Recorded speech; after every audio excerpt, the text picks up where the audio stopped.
The Inventor's Secret by Andrea Creamer. Let's begin. Bam!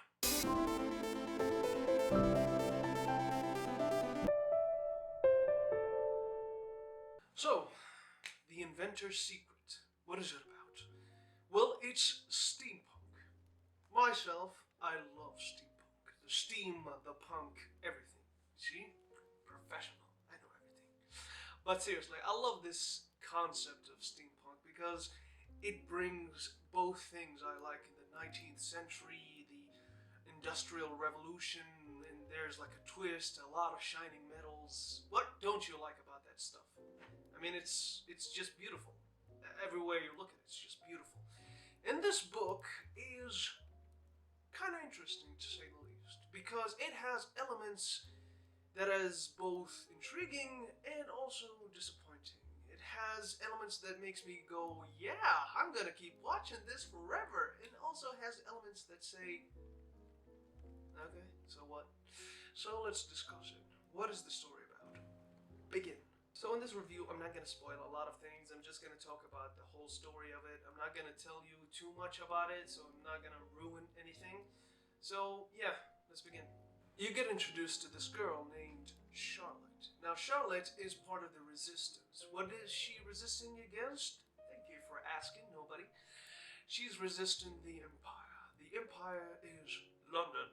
Now, the Empire in this fictional world is the powerhouse of the world. That the Revolutionary War between the Americas and the British Empire, actually Britain won. So, because of that, now Empire rules everything. So the Empire won, and spotted dicks for everyone. Yes, that's a dessert to them. I don't know, it's their country, so yeah, call it spotted dick. Now Charlotte is in the woods, and she is hiding. She's waiting for her prey, whatever that is. She didn't really explain, but she was waiting in the woods for something.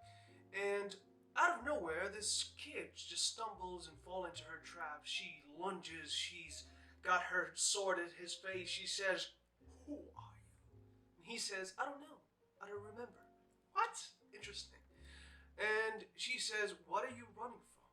He says, "I don't know." She says, are you stupid? Are you dumb? Hey, you went to college or public school, man? You stupid ass. Anyhow, so she says, "What are you running from?" And she looks into the distance, sees mechanical noises, stuff like that. There's like a machinery that can capture runaway people, slaves basically, and captures them and bring them back to the Empire. So she runs with him, yada yada yada. And the character, this boy, is used as an introduction to this world because they don't really explain too much of this world. They don't say back when we were or narrating the story. It's more like telling the story to this boy, and this boy is you as the reader, not knowing anything about this world and basically going with the ride. And it's interesting if done correctly, but I gotta comment one thing about this character. It felt second-handed. It felt like, okay, we brought you for this reason to introduce the plot to the readers, but they kind of forget about him halfway through the book. Like a large portion of the book is he's in the background. He's not really in the story, he's just been used as a tool to explain the plot to some degree. Although a lot of the story is riddled in just fog, you know, waiting to be like, okay, so what is the story exactly? But it's not showing so far. They go to this catacombs, which is underground, whatever. There's kids. They tell you more and more about the story, how the resistance is a place somewhere in New Orleans, you know what I mean? And these kids who are living under this catacombs, is it that right word? Catacombs? Catacombs, whatever. They are just staying there until they are of age. 18 years old, you move on from the catacombs, you join this resistance, and you kind of follow that story. So the question becomes, who is this kid and why can't he remember anything about his past? Although it seems like it's a very easy question to answer because there's a lot of hints that is given to you. Because you kind of see it a mile away. You see it like, okay, I mean, I can have a couple of guesses. It's pretty obvious. Giving me these clues is kind of giving it away. It's not really blending into the secret. So I thought to myself, okay, so it's not really focused on that much, but it sadly is. You know, it is the last chapter. It dragged it out for way too long. The reveal of the secret behind this boy, which I feel like you could have guessed it in the first couple of chapters, but hey, it's just me. Maybe it's just me.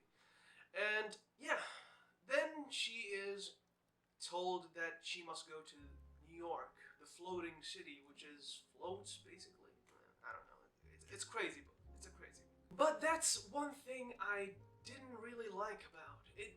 It talks in steampunk, which if you know the genre, you know it's grand, it's mechanical, it's this, it's that, it's this, it's that. But I didn't see a lot of it, you know, in the book. I felt like I want to see the steampunk. Where's the machinery powered by steam? In the name, steampunk. Where's the action that is kind of weird? That's like, oh yeah, this. But it really, it's like a garnish. It's just a little bit, but it's not the meal, you know? The meal is the story, the resistance against the Empire, how to meet up with the allies inside this city that is filled with so much danger and so much this and that. And it has a lot of story in it. But sadly, I felt like I was running into a problem of feeling it's like a trailer more than a book that is standard, like a standalone book, you know what I mean? It felt like a trailer for the second book, or the series, basically. It had a lot of foundation in this first one. It had, okay, so this happened, this happened, this happened, these people exist, this is kind of the world we live in. There's a bit of magic, there's a bit of this, there's a bit of that, but that doesn't explain a lot of things to you as a reader. You're kind of introduced to it and it's like, okay, it's cool, it's kind of interesting. What else? That's it? You're not gonna tell me more? Okay. Continue. And they did something I hate about YA novels. I mean, it's kind of expected since it's YA, but the love story. It's very typical. It's love triangle between two brothers, which is just it's weird.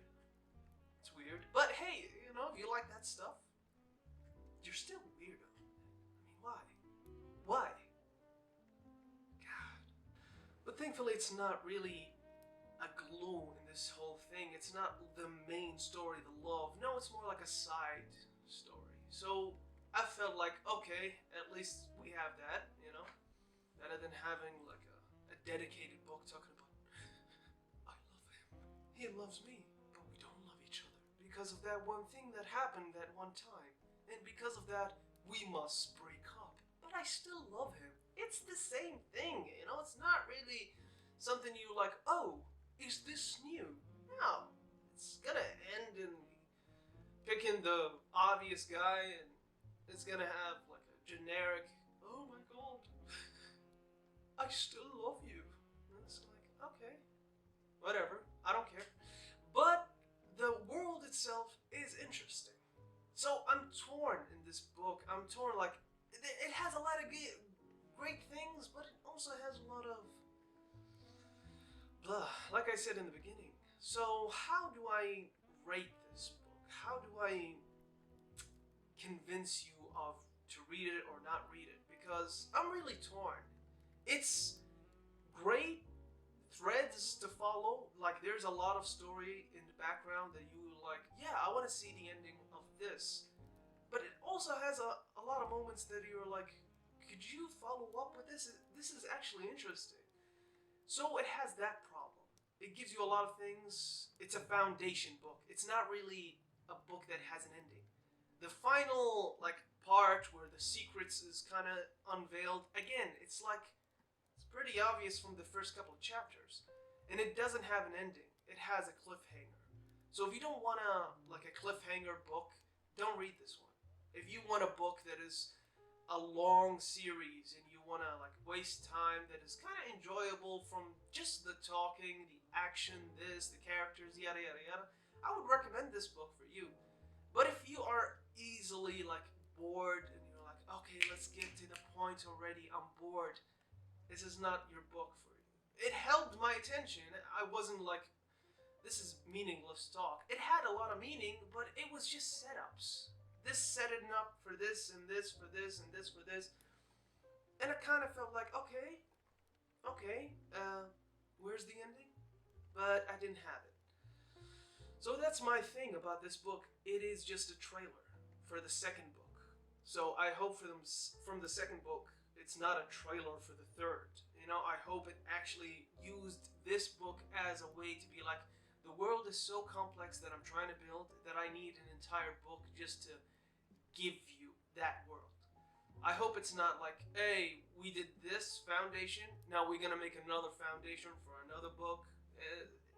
I don't want a book that gives me books to read. You know what I mean? I need a book that gives me the book to read. Like, after I finish it, I'll be like, yeah, I want to read more because I love this story and I want to see more of this story. Not like, oh, this story is good, but it really didn't have an ending, so I have to really follow up with the second one to see the ending. It kind of felt like this, and I hope it doesn't continue in the second book, which is the... I'm not gonna look at my phone because I'm a professional. It's called The Conjurer's Riddle, which is interesting, and I hope it follows up. So yeah, what do I give this book? Well, I give it a 5 out of 10. Now, if you don't know what's my rating system, is from 1 all the way to 8. That's my standard. 9 and 10, I reserve those for books that are like mind-blowing and like, oh my god, this changed my life. This is something that I think everybody should read, and this is something that is so unique and so beautiful and so powerful. It's reserved for those things. And number 8 is basically the top I could give it to a book that is... It has problems, but it's the most enjoyable. So I give this a 5. I just give it this number because I felt like it had a lot of setups. And that's it. Thanks for watching and exit that way. Goodbye.